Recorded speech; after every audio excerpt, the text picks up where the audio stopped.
মেদিনীপুরের শিল্পী সোমনাথ তামলি বহু বছর ধরেই তার ইচ্ছা ছিল মাদুর নিয়ে কিছু একটা কাজ তিনি করবেন, কারণ তিনি যেখানে থাকেন সেখানেই মাদুর গ্রাম। এবং মাদুরে কাজ করে যিনি জাতীয় পুরস্কার পেয়েছেন সেই পুষ্পরানী জানা, তাকে ট্রিবিউট দেওয়ার জন্য তিনি বিষয় ভাবনায় তুলে এনেছেন এই কথা, অর্থাৎ মাদুর শিল্পের ওপরই গোটা পুজো মণ্ডপ সাজিয়ে তোলা হয়েছে।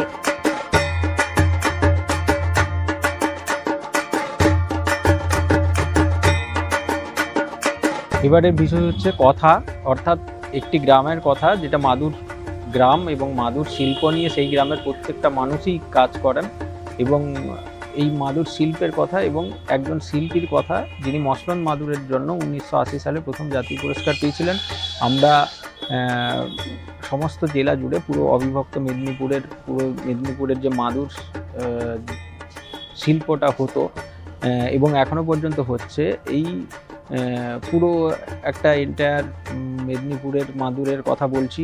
এবং তার সঙ্গে সঙ্গে মাদুর কিভাবে চাষ হচ্ছে, মাদুর কিভাবে কাঠি প্রস্তুত হচ্ছে, কিভাবে বোনা হচ্ছে, এবং শেষে আমরা দুর্গাকেও মাদুরে অর্থাৎ মসলন মাদুরের উপর চিত্রিত আমাদের যে দুর্গা, তিনি দেবী দুর্গা, তিনি এবারের সেই রূপে করা হয়েছে এবং সেটা বুনেছেন।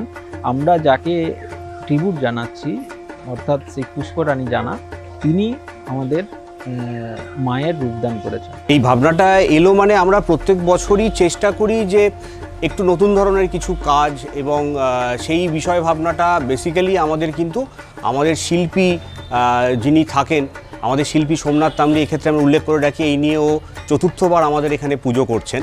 তো ওর ভাবনা যেটা আমাদেরকেও বলেছে, আমাদের একবারে শুনেই মনে হয়েছে যে খুব ভালো ভাবনা, এবং এই ভাবনার মারফত আমরা অন্ততপক্ষে এমন একটা জিনিসকে ছুঁতে পারবো যেটা মানুষকে জানাতে পারবো, যেটা মানে একদম আমাদের একটা হোমগ্রোন ব্যাপার আর কি। মাদুরের এখানে শিল্পীরা রয়েছেন, তারা একদম আপনাদের সামনে মাদুর তৈরি হবে, সব কিছু হবে, ফলে এর সেলিং এবং যেটা রয়েছে, এবং আমরা আপনাদের মারফত আমরা অনুরোধ করছি যে এখানে যে ধরনের মাদুর ডিসপ্লে করা আছে, যদি কোনো সংস্থা বা কেউ যদি চান যে এগুলো একটু প্রিজার্ভ করবেন বা আসবেন, তাহলে আমাদের অনুরোধ থাকছে আপনারা কাইন্ডলি আমাদের সাথে একটু যোগাযোগ করুন। আমরা চাই এনাদের কাজটা খুব বড় প্ল্যাটফর্মে যাতে দেখানো যায়, যাতে মানুষ জানতে পারে এবং এনাদের কিছু লাভ হয় যেন, এইটুকুই আমাদের চাহিদা আর কি। মাদুর কিভাবে তৈরি হয় তা তো আপনারা নিশ্চয়ই দেখেননি, কিন্তু এবার এই পূজা মণ্ডপে আসলে আপনারা স্বচক্ষে দেখতে পারবেন মাদুর তৈরির পদ্ধতি। তাই আপনারা যারা বাড়িতে বসে থাকবেন, মনে করবেন যে আসবেন না পুজো দেখতে, তাদের জন্য কিন্তু অবশ্যই একটা বড় মিস হতে চলেছে।